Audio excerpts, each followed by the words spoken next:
Bismillah ar-Rahman ar-Rahim. Assalamu alaikum wa rahmatullah. Ayo al-ikhwat al-akhawat. Vous avez déjà entendu parler de la théorie de Darwin ou la théorie de l'évolution, comme quoi l'être humain, il a évolué, c'était un singe, c'était un chimpanzé, c'était un je ne sais quoi, et au défi la aiguille, ça a évolué jusqu'à atteindre nous aujourd'hui, subhanallah al-azim. C'est hallucinant, tu vois. Même un esprit sain a du mal à accepter cela, tu vois. C'est juste incroyable. Mais dans cette vidéo, je vais vous partager un truc que j'ai lu dans un livre que j'ai écouté. Je vous ai toujours conseillé de télécharger l'application Audible Studio et d'acheter des livres audio, de les écouter. C'est très bénéfique, en fait, si vous n'avez pas le temps de les lire. Donc, dans cette vidéo, je vais vous partager ce que un auteur a dit dans un de ses livres qu'on appelle Influence et manipulation de Robert Cialdini. Donc, vous allez écouter ce que l'auteur dit à propos de cela. Comment est-ce qu'ils ont réussi à faire gober cela à des millions de personnes à travers le monde. Du coup, allez, top, c'est parti. يا أيها الإنسان ما غرك بربك الكريم الذي خلقك فسواك فعدلك في أي صورة ما شاء ركبك كلا. Alors, écoutons ensemble Robert Cialdini. Qu'est-ce que Robert Cialdini dit à propos de cela? Alors, laissez-moi vous ouvrir ça. Influence et manipulation, chapitre 12. Je ne surprendrai personne en affirmant que les personnes que nous apprécions, nos amis par exemple, ont davantage d'influence sur nous. En revanche, ce qui est moins évident, c'est que ce principe de sympathie peut s'appliquer à des individus que nous connaissons à peine ou n'avons même jamais vus. Nous allons voir comment cette tendance offre une solution à un problème sur lequel les vulgarisateurs se cassent les dents depuis des décennies. Faire accepter au grand public la théorie de l'évolution de Darwin, laquelle affirme que tous les êtres vivants, y compris les humains, sont parvenus à leur forme actuelle via des processus d'évolution systématique comme la sélection naturelle. Ces communicants ont beaucoup de mal à faire accepter cette idée, car elle va souvent à l'encontre de croyances religieuses selon lesquelles c'est Dieu qui est à l'origine de notre humanité. Et en effet, une récente étude sur le sujet a montré que seulement 33% des Américains pensaient que le développement de l'espèce humaine était le résultat de la seule évolution naturelle. Chercheurs et enseignants ont donc tenté d'augmenter ce pourcentage. A. En décrivant le consensus presque unanime des scientifiques sur la validité de la théorie de l'évolution. B. En évoquant les milliers d'études qui corroborent le darwinisme. C. En soulignant les progrès faits par la médecine, la génétique, l'agriculture et la pharmacologie grâce à l'application des principes évolutionnistes. Et D. En plaidant en faveur de l'enseignement généralisé de la théorie de l'évolution pour favoriser une meilleure acceptation de sa logique. Le tout sans grand succès. La dernière de... Tu vois, eux-mêmes, c'est eux-mêmes qui essayent de faire accepter ça à beaucoup de personnes en utilisant la manipulation, en disant ouais, tel chercheur a dit ça, les médecins confirment ça. On vous impose ça même dans le système scolaire, l'éducation, tu vois. Mais même malgré ça, ils ont du mal, tu vois. Écoutons la suite. Ces approches, par exemple, faire mieux accepter la théorie de l'évolution en l'inscrivant au programme scolaire est futile, car les études montrent qu'il n'existe aucun lien entre l'adhésion à cette théorie et l'appréhension de son fonctionnement. Autrement dit, on peut croire sans comprendre. Cela s'explique aisément. Le rejet du darwinisme ne provient pas des incohérences perçues dans sa logique, mais des contradictions qu'on constate par rapport à des préférences, croyances et valeurs basées sur l'émotion, et qui sont généralement ancrées dans une affiliation religieuse existante.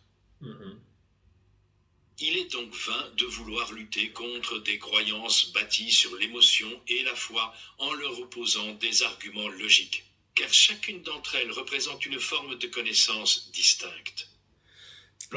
Voilà. Ici, tu veux nous dire que les arguments religieux sont pas des arguments logiques, tu vois. Tout ça, c'est de la manipulation, en fait. On va vous dire, ouais, vous les religieux, vous croyez sans voir, vous croyez Le Coran, tous les miracles scientifiques du Coran qu'on élabore sur cette chaîne ici, là, elles sont logiques ou elles sont émotionnelles? C'est des trucs logiques, palpables. J'ai tellement détaillé des miracles ici, c'est juste incroyable, n'est-ce pas? Écoutons la suite. Anglais Jonathan Swift l'a bien compris. Il y a 300 ans, il déclarait déjà « Il est inutile d'essayer de raisonner un homme sur un sujet auquel on ne lui a pas appris à réfléchir ». Par ces mots, il offrait une belle leçon de stratégie que les vulgarisateurs scientifiques n'ont néanmoins pas retenue. En effet, parce qu'ils privilégient la réflexion sur tout autre mode de connaissance, ceux-ci ont persisté à croire que les faits l'emporteraient chez les publics qui réagissent non pas à la logique de la théorie de l'évolution, mais au sentiment qu'elle leur inspire. Existe-t-il un mode de persuasion qui puisse venir en aide à ces communicants? C'est là que le principe de sympathie entre en scène. Une équipe de psychologues canadiens a pensé que la théorie de l'évolution pouvait être mieux accueillie en annonçant qu'elle était défendue par une personne estimée du grand public. Qui ont-ils choisi pour être le champion du darwinisme? George Clooney.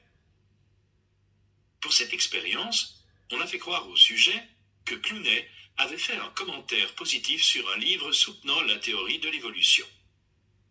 Cette annonce a considérablement augmenté le taux d'acceptation du darwinisme dans le groupe étudié, et ce, quel que soit l'âge, le sexe ou le degré de religiosité des participants. Pour s'assurer que ce résultat n'était pas dû à une caractéristique unique de George Clooney, ou au fait qu'il s'agisse d'une personnalité masculine, les chercheurs ont réitéré l'expérience en utilisant le nom d'une vedette féminine très prisée, l'actrice Emma Watson, révélée par les films Harry Potter. Ils ont obtenu les mêmes résultats. Pour les aspirants à la persuasion, le message est clair. Quand on veut modifier des sentiments, il faut leur opposer d'autres sentiments. Et la sympathie, pour les communicants, est une source efficace de sentiments. Pour avoir une idée du rôle crucial de la sympathie dans les prises de décision, écoutez les réponses qu'a fournies Alice Birkin, avocate spécialisée dans les fautes médicales, à la question suivante lors d'une interview. Bon, c'est bon. Alors, ici, en grosso modo, ce qu'il a voulu nous dire ici, c'est quoi? C'est que l'amitié joue un grand rôle dans l'acceptation des choses. Si tu veux faire accepter quelqu'un quelque chose, au lieu de vouloir argumenter, l'être humain, il est réticent aux arguments. Par contre, si tu passes à travers un ami, si c'est ton ami qui te... Tu vois, si c'est ton ami, il passe à travers un ami, là c'est beaucoup plus facile. Voilà pourquoi ils utilisent, parce que ton ami, tu as de la sympathie envers lui. Tu l'aimes bien, c'est ton ami, tu vois, c'est quand ton ami te dit quelque chose, ça a un grand impact sur toi par rapport si c'est un inconnu qui est à l'autre bout de la rue là-bas, tu vois. Mais maintenant, si c'est une star que tu aimes bien, que tu regardes un match de foot, tu vois, il y aura beaucoup plus, un plus grand impact sur toi que quand c'est n'importe qui, tu vois. Donc voilà pourquoi ils ont compris cela. Ils utilisent les stars, parce que quand une star dit quelque chose, il y a de très fortes chances que toi et tes amis, vous aimiez la même star. Par exemple, généralement, si tu aimes par exemple Ronaldo ou Messi, il y a de très fortes chances que la plupart de tes amis aiment Ronaldo, aiment Messi, tu vois. C'est généralement comme ça. Donc, etc., etc. Donc, ils vont utiliser les stars et plus c'est une star qui va dire, donc, il y aura beaucoup de tes amis qui vont adhérer. Et plus tes amis vont adhérer à cela, plus tu seras tenté ou poussé à adhérer. Tu vas suivre tes amis. Voilà pourquoi l'amitié, l'amitié est sacrée. Faites attention. Allah subhanahu wa ta'ala, déjà même le messager d'Allah sallallahu alayhi wa sallam, il nous dit quoi? Al-mar'u ala dini khalili. L'homme prend la religion de son ami intime. Falyanzur ahadukum man yukhali. Que chacun d'entre vous prenne garde de celui à qui il prend comme ami. Faites attention à qui vous prenez comme ami. Allah il nous dit dans la sourate Al-Furqan, la sourate du discernement, c'est la sourate 25, hein, si ma mémoire elle est bonne, verset 27, Allah nous dit ceci, A'udhu billahi minash shaytanir rajim. ويوم يعض الظالم على يديه يقول يا ليتني اتخذت مع الرسول سبيلا يا ويلتى ليتني لم أتخذ فلانا خليلا لقد أضلني عن ذكري بعد إذ جاءني وكان الشيطان للإنسان خذولا. Ces versets font froid au dos. Allah il nous dit, le jour du jugement dernier, c'est le jour où l'injuste se mordra les deux mains. Tu vois, dans la dunya, mais c'est pas un seul doigt, tu vas te mordre. Tu vas te mordre tous les deux mains, tu vas manger tes deux mains, tu vois. Et tu diras, et l'injuste dira, malheur à moi, hélas pour moi, si seulement j'avais suivi le chemin avec le messager, si seulement j'avais accepté ce que le messager d'Allah a dit, malheur à moi, hélas, si seulement je n'avais pas pris un tel pour ami, tu vois, si seulement je n'avais pas pris, pourquoi j'ai pris lui comme ami? Pourquoi il m'a en effet égaré loin du rappel, le Coran, il m'a égaré loin du rappel d'Allah. Après qu'il me soit parvenu, et le diable déserte l'homme après l'avoir tenté, une fois que Shaitan t'a fait la tentation, le washwash. Et le verset suivant, subhanallah, subhanallah, subhanallah al-azim. Écoutez ce que le messager d'Allah sallallahu alayhi wa sallam, il a dit dans le Coran, Allah il dit « Wa qala ar-rasoul, ya rabbi inna qawmi ittakhazou haza al-Qur'ana mahjoura » Ça c'est le messager d'Allah, Allah il dit, et le messager dit, c'est-à-dire c'est Allah même qui défend le messager d'Allah sallallahu alayhi wa sallam dans le Coran. Allah dit, et le messager dit, Seigneur, mon peuple a vraiment pris ce Coran pour une chose délaissée. Le messager d'Allah se plaint, il dit que les gens ont délaissé le Coran, les gens ne le lisent pas, les gens ne le méditent pas. Toi qui m'écoutes, tu lis combien de versets de Coran par jour? La dernière fois que tu as ouvert le Coran, c'est quand?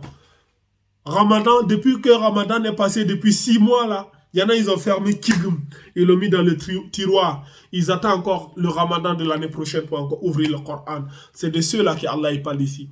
Il y a le messager d'Allah, il se plaint. Il dit, mon Seigneur, mon peuple, il a abandonné le Coran. Comment ils peuvent réussir s'ils ont abandonné le Coran? Ça fait 10, 15, 20 ans. Tu es là, ouais, je vais apprendre le Coran. Ça fait 10 ans que tu n'as pas commencé à arrêter. Là, tu procrastines. Tu vois? Tu attends quoi pour commencer? Tu attends quoi? Bientôt, je vais mettre en place les formations d'apprentissage du Coran. Restez connectés, restez à l'affût. Et Inch'Allah, ça sera pour bientôt. Tu n'as aucune excuse. Tu ne peux pas réussir sans le Coran. Le messager d'Allah sallallahu alayhi wa sallam nous dit khayrukum man ta'allama al-Qur'ana wa 'allamahu. Le meilleur d'entre vous, c'est celui qui a appris le Coran et il l'a enseigné aux autres. Le Coran, tu ne peux pas réussir sans ça. Sans le Coran, c'est impossible. Allah subhanahu wa ta'ala, il nous dit aussi dans un autre verset, dans la sourate 43, je vous retrouve le verset. Sourate 43, verset 67. Attends, tac. Sourate Az-Zukhruf, l'ornement. Attendez. Sourate 43, verset 67. Qu'est-ce que... voilà. Allah il dit Al-akhillau yawma idhin ba'duhum li ba'din aduwwun illa al-muttaqin. Les amis, le jour du jugement dernier, seront ennemis les uns des autres, excepté les pieux.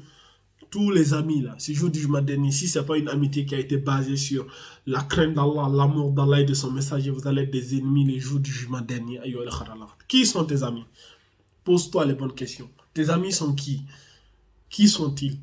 Est-ce que tes amis te motivent à apprendre le Coran? Est-ce que tes amis t'aident à te développer dans la vie? Ou bien c'est tes amis, tout le temps, ils t'appellent à désobéir à Allah? C'est tes amis qui t'éloignent de la religion d'Allah? C'est tes amis qui sont un frein pour toi? Quand tu veux apprendre à lire le Coran, ils vont dire, non, laisse ça, quand tu auras 90 ans, tu vas commencer à apprendre. Tu es encore jeune, frère. Pourquoi tu vas te casser la tête? Quand tu auras 70 ans, tu vas apprendre. Mais tu as 20 ans, tu veux apprendre le Coran. Ça, c'est pour les vieux, ça. Tu vois? Faites attention à qui vous prenez comme ami. هذا أعلم والله عز وجل على أعلم سبحانك اللهم وبحمدك أشهد أن لا إله إلا أنت أستغفرك وأتوب إليك وآخر الدعوانا أن الحمد لله رب العالمين.